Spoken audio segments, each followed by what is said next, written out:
میں نے دھیرے سے کمرے کے دروازے پر دستک دی، پھر گلا کھنکار کر کمرے میں داخل ہو گیا۔ سامنے یہ روسی چوڑا پہنے خوبصورت پھولوں سے سجے ہوئے بستر پر وہ دلہن بنی بیٹھی تھی۔ جب میں نے اس کا سراپا دیکھا تو ایک لمحے کے لیے میرا دل بے قابو سا ہونے لگا۔ وہ ایک عربی لڑکی تھی، بے حد حسین تھی، لیکن میری مجبوری یہ تھی کہ وہ میری ایک دن کی دلہن تھی۔ میں جو کچھ گھنٹے پہلے یہاں قدم رکھنے سے بھی کترا رہا تھا، دل میں عجیب و غریب سے وسوسے آ رہے تھے اور یہی سوچ رہا تھا کہ آخر لوگ کیسے حلالہ کرنے پر رضامند ہو جاتے ہیں۔ لیکن اب جب خود اس حسین دوشیزہ کو دیکھا تو جیسے پہلے ہی نظر میں اس پر دل ہار بیٹھا، پھر ایسے ہی دلاسے دے کر خود کو سمجھانے لگا کہ اس میں میرا تو کوئی قصور نہیں تھا، مجھے تو اس کا دگنا فائدہ تھا۔ ایک تو میرے اکاؤنٹ میں پیسے آ رہے تھے، وہی دوسری جانب ثواب کا ثواب تھا کہ میں میاں بیوی کے درمیان دوبارہ سے رشتہ ازدواج قائم ہونے کی وجہ بن رہا ہوں۔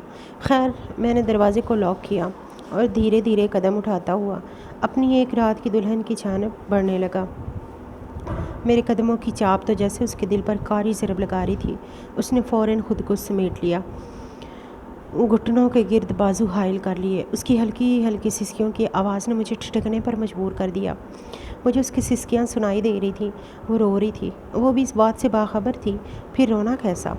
جیسے ہی میں کمرے میں داخل ہوا تھا تو وہ جیسے بت بن چکی تھی۔ میں بالکل اس کے سامنے بستر پر جا کر بیٹھا تو وہ فوراً سمٹ کر بستر کی دوسری جانب ہو گئی۔ اس کا یہ انداز اب مجھے غصہ بھی دلانے لگا تھا کہ بھائی، اگر اتنا ہی دور بھاگنا تھا تو ضرورت کیا تھی حلالہ کرنے کی؟ خیر، مجھے تو اپنا کام پورا کرنا تھا جس کے لیے مجھے پیسے دیے گئے تھے۔ میں اگلے ہی لمحے اس کے قریب ہو گیا اور اس حسین دوشیزہ کا گھونگھٹ اٹھانا چاہا تو اس نے فوراً میرا ہاتھ روک دیا، کہنے لگی، آپ کو خدا کا واسطہ ہے میرے ساتھ کچھ بھی مت کرنا۔ میں اپنے شوہر سے بہت محبت کرتی ہوں، بہت ہی نیک اور پردہ دار لڑکی ہوں۔ مجھے میرے شوہر کے علاوہ آج تک کسی نے نہیں چھوا۔ میں کیسے کسی اور کو وہ درجہ دے سکتی ہوں؟ آپ مجھ سے دور رہیں۔ وہ ہاتھ جوڑ کر رونے لگی، جبکہ اگلے ہی پل مجھے غصہ آ چکا تھا۔ کیسی بہکی بہکی باتیں کر رہی تھی وہ۔ میں کہنے لگا، اے لڑکی، کیا ڈرامے بازی کر رہی ہو؟ تمہاری عقل پر پردہ پڑ گیا ہے؟ میں تمہارا شوہر ہوں، تمہارا پہلا شوہر تو تمہیں طلاق دے چکا ہے اور اب تم میری ملکیت ہو، تم پر میرا حق ہے، اور یہ نکاح میں نے تم سے زبردستی نہیں کیا، تم نے خود رضامندی دی ہے۔ تم ہوتی کون ہو جو مجھے اپنے قریب آنے سے روکو؟ اس وقت میرے جذبات آب و تاب سے جاگے ہوئے تھے۔ میں نے اسے کہا کہ میں تم پر پورا اختیار رکھتا ہوں اور حلالہ کیسے ہوتا ہے یہ تم بھی اچھی طرح جانتی ہو۔ میری بات سن کر وہ بالکل خاموش ہو چکی تھی، رونے لگی، مگر اگلے ہی پل میں نے اس کے بندھے ہوئے ہاتھ پکڑ لیے۔ اس کے نرم مومی ہاتھ تو جیسے مجھے ایک الگ ہی دنیا میں لے جا چکے تھے۔ میں نے اس کا ہاتھ تھام کر اسے اپنے پاس کیا اور منہ دکھائی کے لیے انگوٹھی اسے پہنانا چاہی، جو کہ اس کے سابق شوہر سے میں نے لی تھی، کیونکہ عربوں میں یہ خاص رسم تھی کہ بیوی کو سب سے پہلے منہ دکھائی میں انگوٹھی لازمی پہنائی جاتی ہے۔ وہ خاموشی سے ہر عمل دیکھتی رہی۔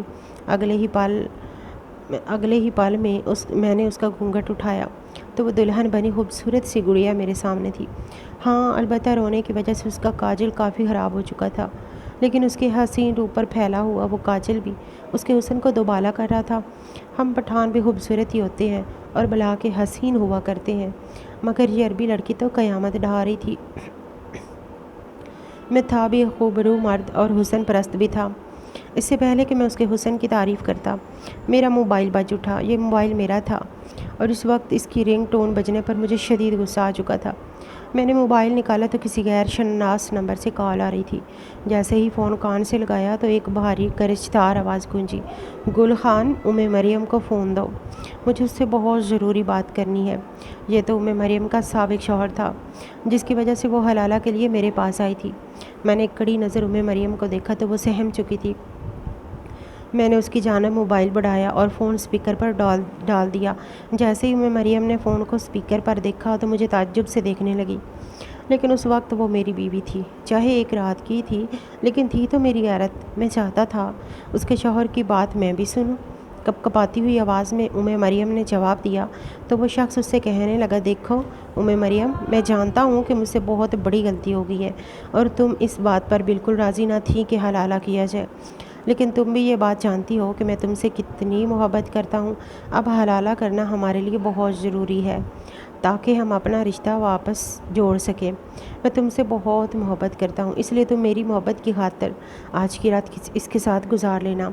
میں جانتا ہوں کہ آج کی رات تمہارے لیے کسی آزمائش سے کم نہیں ہے۔ مجھے تم سے کوئی گلہ نہیں ہوگا، بس حلالہ کی تمام شرائط کو لازماً پورا کر دینا۔ اس کا شوہر اسے یہ سب کچھ سمجھا رہا تھا اور وہ اپنے منہ پر ہاتھ رکھ کے اپنی ہچکیاں روک رہی تھی۔ غصے سے میرے کانوں کی لو تک سرخ ہو چکی تھی۔ وہ کون ہوتا تھا مریم کو اجازت دینے والا؟ اگلے ہی پل اس نے موبائل فون وہی بستر پر پٹخ دیا اور چہرے پر ہاتھ رکھ کر پھوٹ پھوٹ کر رونے لگی۔ اس کے بعد اس نے جو انکشاف کیے وہ چونکا دینے والے تھے۔ کہنے لگی کہ اس کا سابق شوہر تو اسے کئی بار میں نے پہلا قدم سہال نما کمرے میں رکھا تو ایسے لگا جیسے دلدل میں دھس چکا ہوں۔ بھلے ہی یہ غلط تھا، میں خود اس کے خلاف تھا، مگر میری مجبوریاں مجھے یہاں تک لے آئی تھیں۔ ہوا میں خنکی تھی مگر میرے چہرے پر پسینے کی بوندیں چمک رہی تھیں۔ خیر یہاں تک آ چکا تھا تو آگے جانے میں بھی کوئی حرج نہ تھا۔ مجھے یہاں لانے والا میرا دوست تھا جس کا نام جمعہ خان تھا۔ وہ میری بدحواسی دیکھ کر مجھے گھور کر دیکھنے لگا، جیسے کہہ رہا ہو کہ اب چلو بھی، سوچتے رہے تو گھر پر تمہاری ماں درد سے تڑپ تڑپ کر مر جائے گی۔ وہاں ایک نظر دوڑائی تو مجھ جیسے کئی نوجوان لڑکے آپس میں ہنس بول رہے تھے۔ انہیں تو کوئی فرق ہی نہیں پڑتا تھا، شاید یہ بھی بطور ثواب ہی حلالہ کر رہے تھے۔ مجھے میرا دوست راہداری سے گزارتا ہوا ایک کمرے میں لے آیا جو وہاں کا دفتر سمجھا جاتا تھا۔ یہ ایک حلالہ سینٹر تھا جسے ایک گھر میں بنایا گیا تھا اور یہاں بڑی رازداری سے عربی عورتوں کا حلالہ پاکستانی نوجوانوں سے کروایا جاتا تھا۔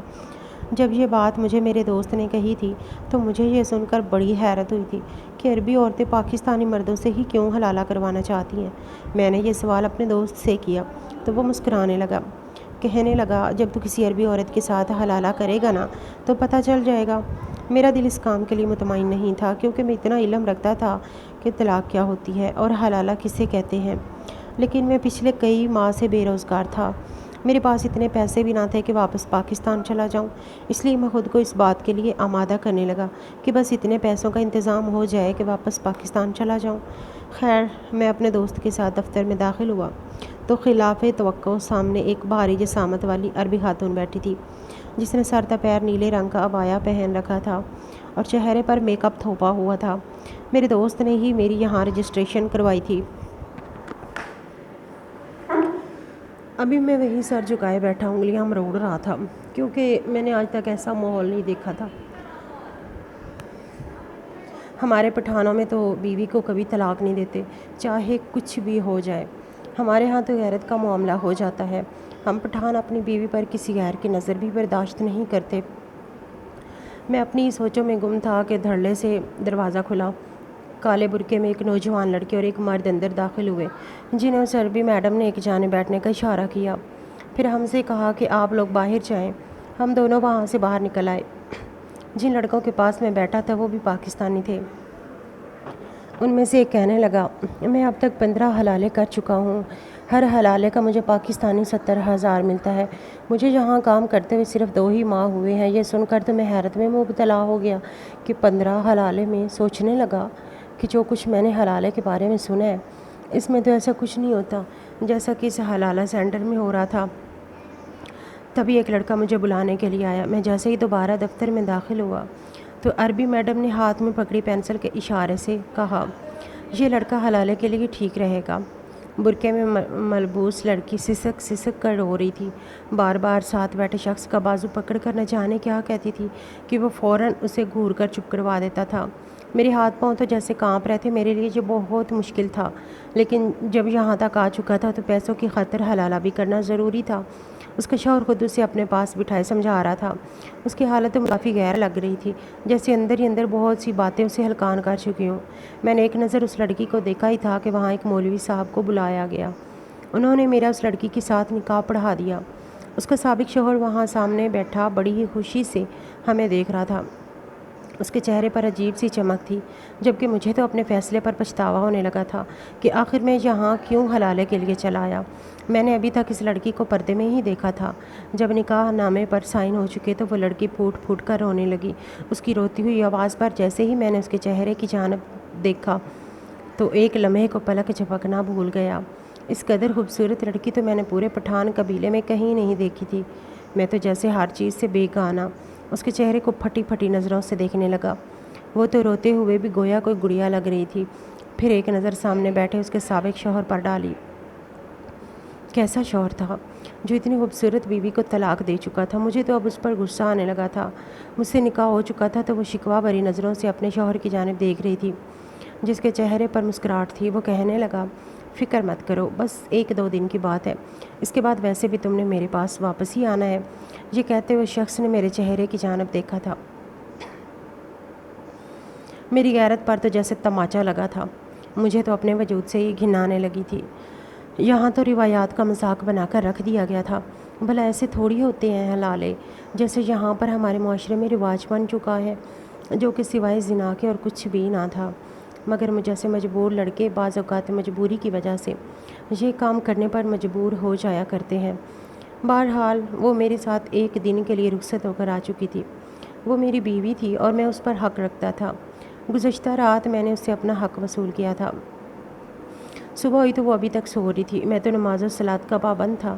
اپنے وقت پر صبح اٹھا، فجر کی نماز ادا کی، ایک نظر اس کے چہرے پر ڈالی تو سر جھٹک دیا۔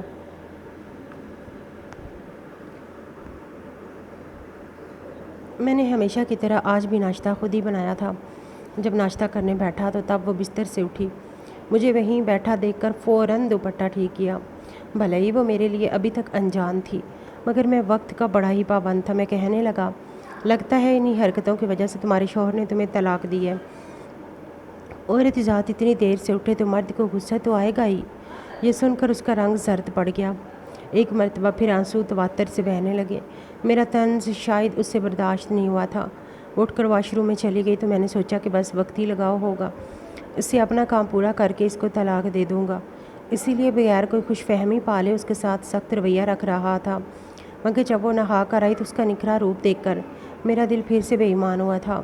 مجھے لگ رہا تھا کہ میرا دل اس کی جانب کھنچا چلا جا رہا ہے۔